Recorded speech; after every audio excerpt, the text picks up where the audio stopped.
Hello again, it's Nicole, and I'm live with Positive Impact for Mind and Body. I wanted to talk to you today, especially after the great interview I had with Nikki Nash back yesterday, about your goals. Are you getting your goals? A lot of people start their goals in September right after the holiday a hiatus or vacation time, and they've gained a little bit of weight. Maybe they're on a cruise or they went away for the weekend or the month. It depends on who you are. But usually September is a great time to start new goals, weight loss goals, fitness goals, a new agenda. Some people are starting school maybe or starting a different business in the fall. I'm just curious, are you getting your goals? And if not, what is stopping you? Because the three things that I notice are consistent with all people I know who are successful is their, you got it, commitment, their consistency, and their ability to convince themselves that having that internal conviction that whatever they want to pursue is worthwhile and ultimately going to be their win, their success eventually.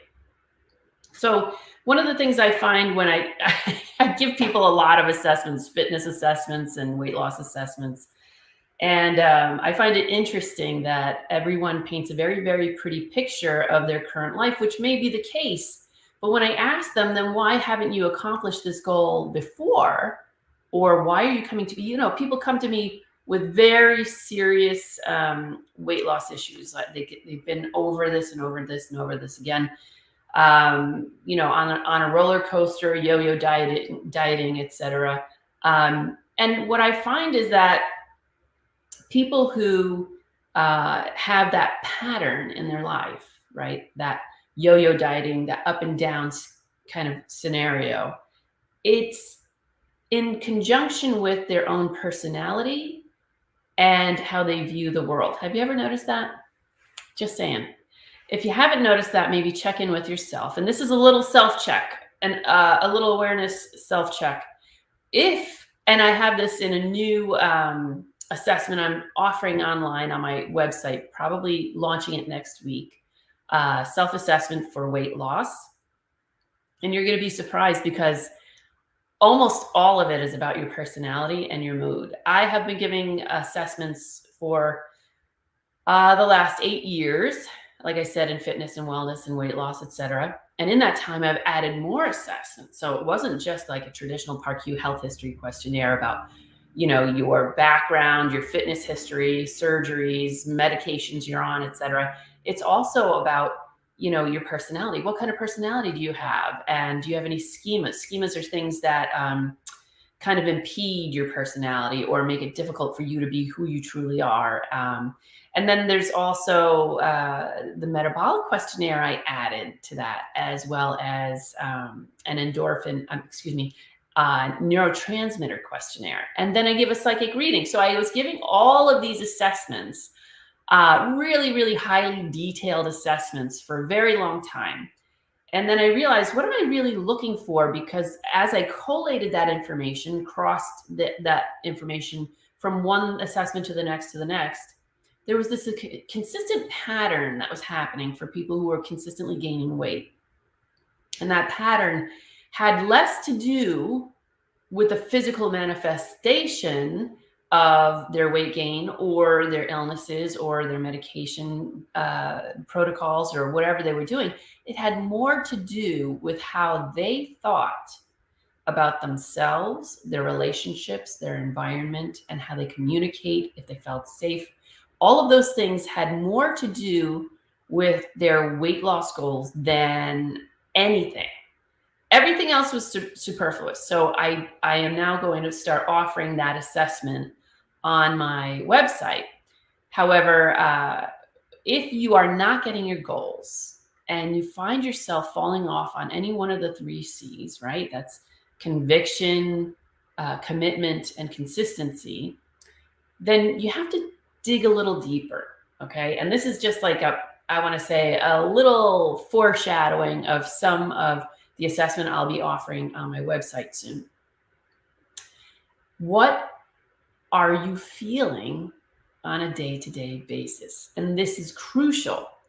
Knowing these things are going to allow you to empower your own mind and body in your weight loss process. Not just weight loss, business. It'll help empower you in relationships. Why? Because your soul is trying to give you information by giving you these symptoms or negative outcomes or not attaining goals. Your life is a reflection of what you need to work on. So if you're not feeling great about your job, not feeling great about where you live or your relationships or your weight, then you're avoiding something. And it's so deeply embedded in you that you may not even realize that it's not normal to be this way.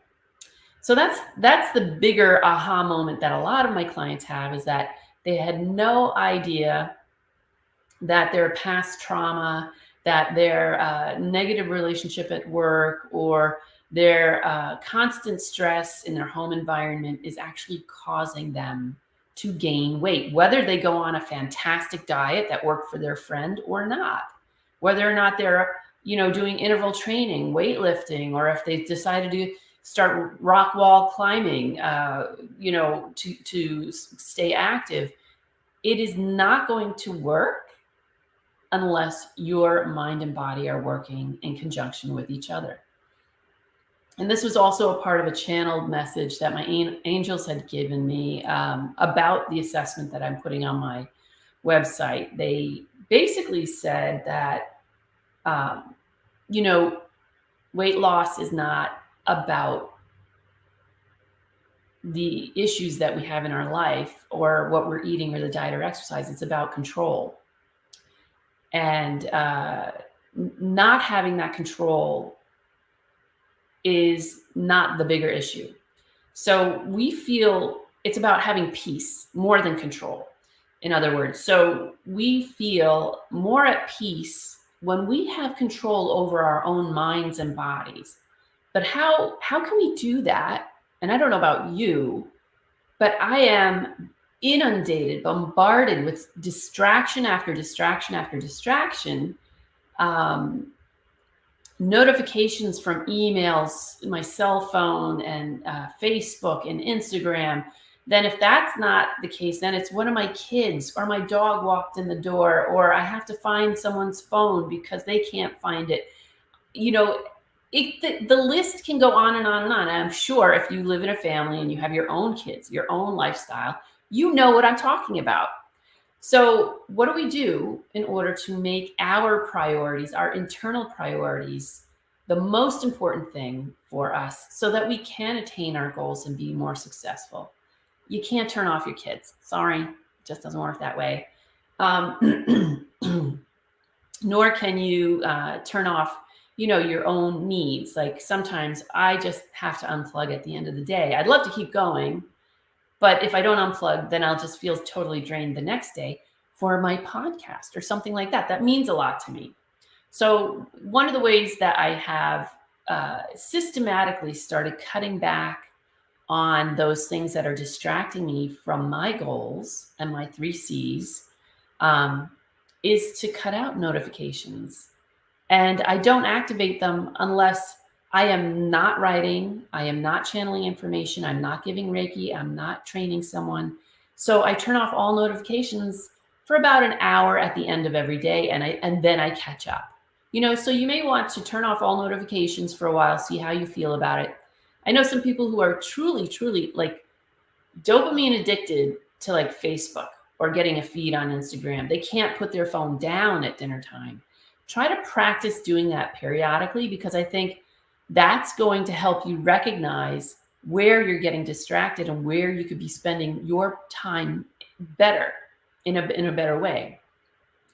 So, A, get rid of the distractions. B, refocus in your own mind what's important to you.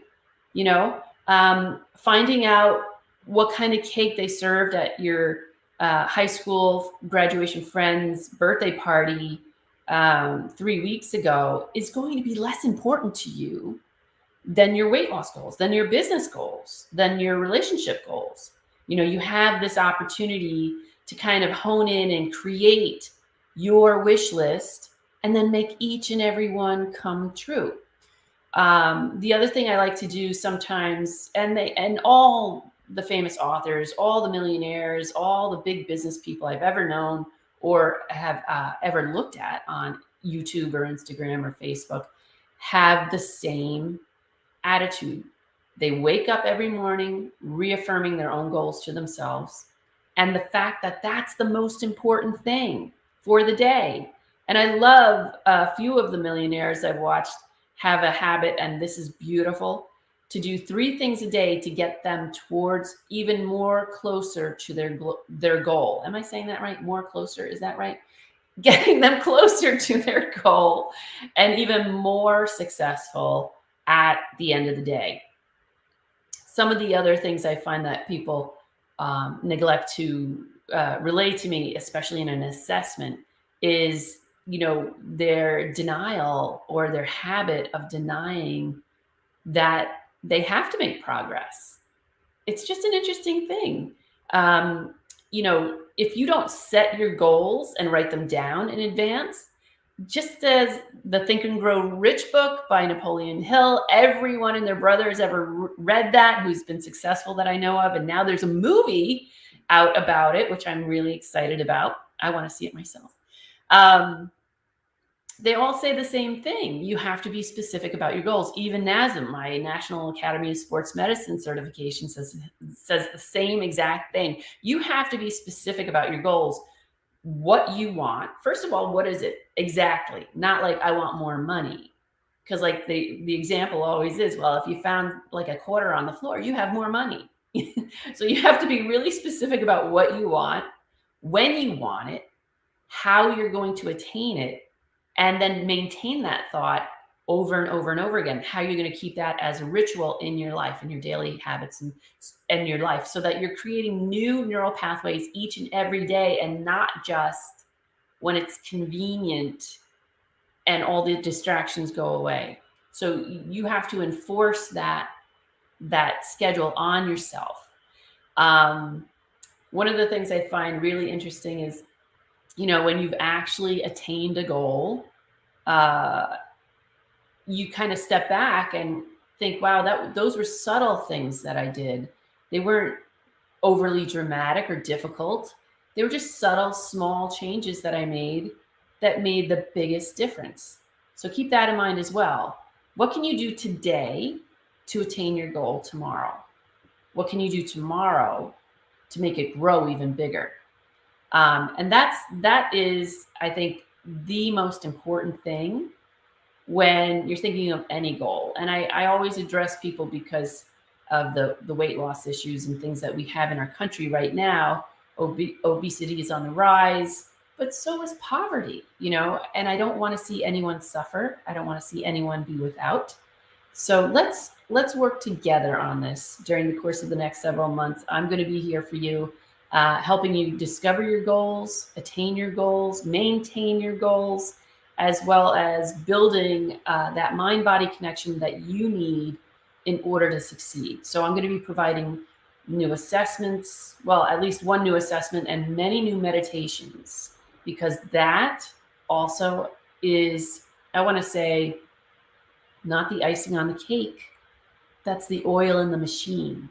That's the thing that's going to keep you moving through your goals and progressing really in a proactive way.